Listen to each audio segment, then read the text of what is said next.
கிரிஜா இந்தா இந்த மாத்திரை போட்டுக்கிட்டு நல்லா ரெஸ்ட் எடு. இந்தா என்ன பாக்குற? புடி போட்டு நல்லா ரெஸ்ட் எடு. ஏய் கிரிஜா வைத்தியமா உனக்கு? திரும்பி நீ கோமாக்கு போகணுமா? மா தூக்க மாத்திரை போட்டு நீ தூங்கி எழுந்தனா காலையில எந்த டென்ஷனும் இல்லாம எந்திரிக்கலாம். அதனாலதான் அப்பா உனக்கு மாத்திரை கொடுத்தாரு. அதை எதுக்குமா இப்ப வாங்கி தூக்கி எறிஞ்ச? எனக்கு ஒரு நாள் தூக்கம்லாம் பத்தாது. காலையில பொழுது விடிஞ்சிட்டா என்னோட நிம்மதியும் சந்தோஷமும் வந்துருமா? நான் நிம்மதியா இருக்கணும், சந்தோஷமா இருக்கணும்னா எனக்கு தூக்க மாத்திரையே தராதீங்க. விஷத்தை கொடுங்க. அதை குடிச்சிட்டு மொத்தமாவே நிரந்தரமாவே கண்ணு மூடி சாகுறேன். என்ன கிரிஜா இப்படி எல்லாம் பேசிட்டு இருக்க? என்னால முடியலங்க, முடியல. திரும்ப திரும்ப அந்த ஈஸ்வரி கிட்ட அடி வாங்கிட்டோ அசிங்கப்பட்டுட்டோ இருக்க. நான் தோத்துட்டு இருக்கேங்க. ஆனா அந்த ஈஸ்வரி ஜெயிச்சிட்டு இருக்காங்க. அவளை என்னால ஜெயிக்க முடியலங்க. இப்படி நான் ஜெயிக்காம இருக்கிறதுக்கு பேசாம நான் செத்து போயிடலாங்க. எனக்கு கொன்னுடுங்க, எனக்கு கொன்னுடுங்க, விஷம் வச்சு கொன்னுடுங்க. நான் செத்து போறேன், நான் செத்து போறேன், செத்து போறேன், நான் செத்து ஒழியேன். ஏமா இப்ப எதுக்கு எமோஷன் ஆகுற? கொஞ்சம் அமைதியா இரு, டென்ஷன் ஆகாத. கிரிஜா இப்படி எல்லாம் பண்ணி மறுபடியும் உடம்ப கெடுத்துக்காத. தயவு செஞ்சு நிதானமா இரு.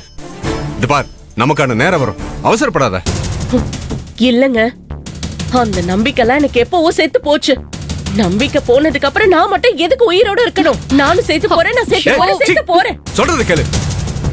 தப்பு பண்ணிட்டோம் நினைச்சு கவலைப்படுறதை விட அந்த தப்பை எப்படி சரி பண்றதுன்னு கொஞ்சமாவது யோசிச்சு செய்யறதுதான் புத்திசாலித்தனம். நீ இப்ப வரைக்கும் பண்ணிட்டு இருக்க தப்பு என்ன தெரியுமா? இப்படி அவசரப்படுறதும் ஆத்திரப்படுறதும் தான். யோசிக்காம நீ பண்ற காரியத்தினாலதான் இன்னைக்கு வரைக்கும் நீ ஈஸ்வரி கிட்ட தோத்துக்கிட்டு இருக்க தெரியுமா?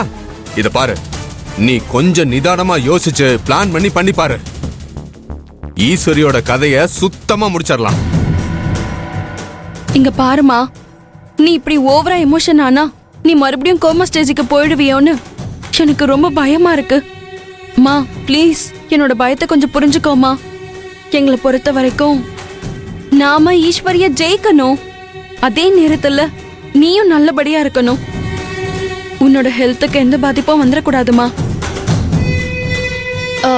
அப்பா நீங்க மாத்திரை எடுங்க.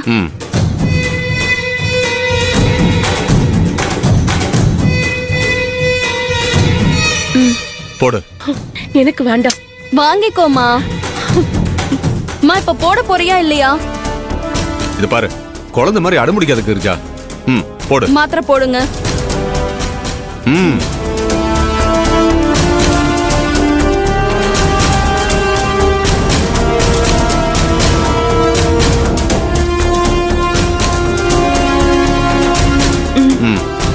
வா நீ படுத்துக்கோ.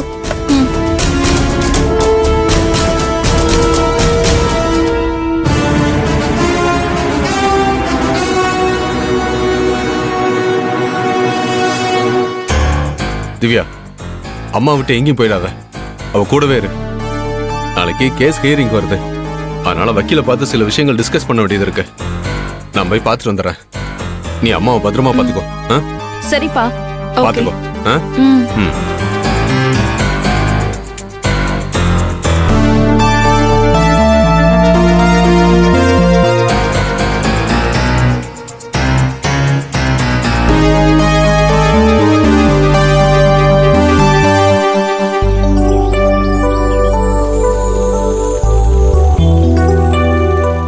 ஈசு ஈசு ஈசு ஒரு நிமிஷம் நான் சொல்றத கேளு ஈசு.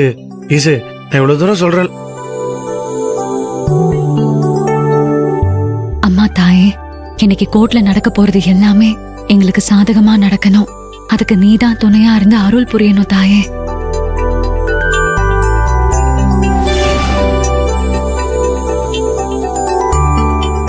ஈசு ஈசு ஈசு நான் சொல்றத கொஞ்சம் கேளு ஈசு. ஈசு அத்தை. என்ன ஈஸ்வரி, நீ கிளம்பிட்டியா? அம்மா ஈச பாத்தியம்மா, இன்னைக்கு கோர்ட்டுக்கு அவளே தனியா போறேன்றாமா. நானும் கூட வரேன்னு சொன்னா அவ வேணான்றாமா. அம்மா என்ன கூட்டு போய் சொல்லி நீயாவது ஒரு வார்த்தை சொல்லுமா.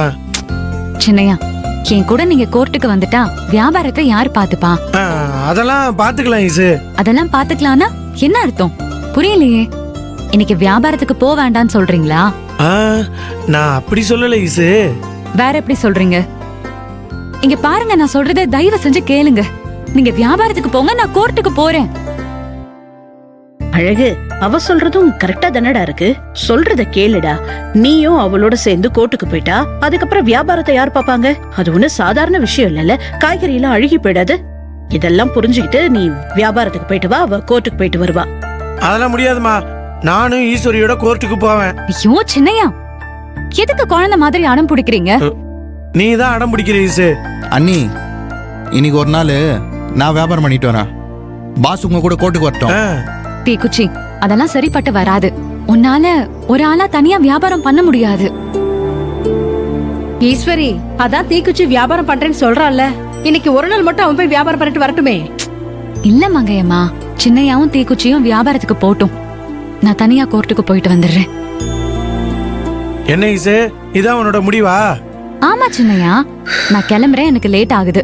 அப்படின்னா நானும் உன் கூட வருவேன். ஐயோ சின்னையா, என்ன ஏன் இப்படி பாடாப்படுத்துறீங்க? யாரு நீ? தான் என்னைய போட்டு ஐயோ, பாடப்படுத்திக்கிட்டு ரெண்டு இருக்க. பேரும் நிறுத்துங்க. நீ டென்ஷன் ஆகாத, நான் சொல்றேன். டேய், ஏண்டா அவதான் தனியா போறேன்னு சொல்றல்ல, எதுக்கு அவளை டார்ச்சர் பண்ணிட்டு இருக்க? ஆ, அம்மா, அதெல்லாம் முடியாதுமா. ஈஸ்வரியெல்லாம் என்னால தனியா கோர்ட்டுக்கு அனுப்ப முடியாது. அப்புறம் நேத்து பீச்ல நடந்த மாதிரி நடந்துருச்சுன்னா அதுக்கு யார் பொறுப்பு?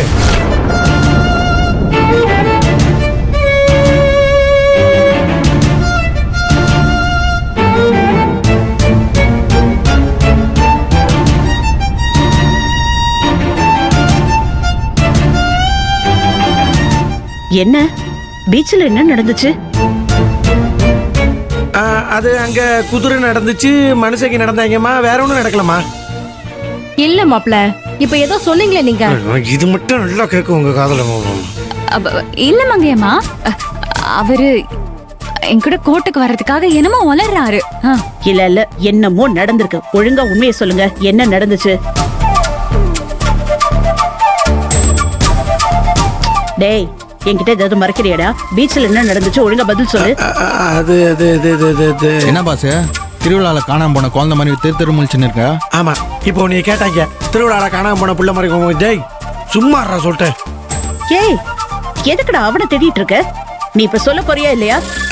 அது அது அது அது வந்துமா, நேத்து பீச்சில் என்ன நடந்துச்சுன்னா, நானும் ஈசும் பீச்சில் அப்படி நடந்து வர்றப்ப அப்படின்னு பயங்கர காத்தடிச்சு அந்த மண்ணு அப்படியே ஈசு கண்ணுல விழுந்துருச்சுமா. அப்புறம் ஈஸ்வரி அப்படியே ஒரே துடி துடியா துடிச்சு போயிட்டாளா. அப்புறம் நாள அத ஊதி ஊதி சரி பண்ணம்மா. இதுதான் நடந்தது. என்ன ஈசு?